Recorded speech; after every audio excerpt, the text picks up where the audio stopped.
Masuk dulu. Ayo, Dedi, masuk dulu. Masuk.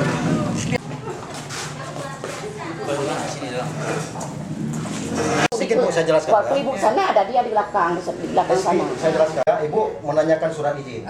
Kartu identitas itu bukan surat izin. Sungguh udah kena tampang yang tadi itu masalah sakitnya. Itu kacamata hitam. Kita kayak gendul lagi. Wartawan ke sini malah kita melaporkan lagi yang harus diekspos sekolah kita itu. Siapa? Itu yang mesti kita pahami. Jangan apalagi tahu Bang Kerol, Bang. Gimana, Bang? Enggak, masalah besar kita kecilkan sampai. Ya, Ibu juga hak Ibu yang sudah menjawab tidak ada. Oke, kita menganggap. Ya, baru tanya kronologisnya ke Kasaran Kak. Iya. Gitu. Kami nggak mau juga kehilangan momen. apa yang kira-kira bisa bantu untuk kontribusi kita kan yang positifnya kita kan. Ada apa Salah. Siap. Ya betul. Misi Bu. Waalaikumsalam.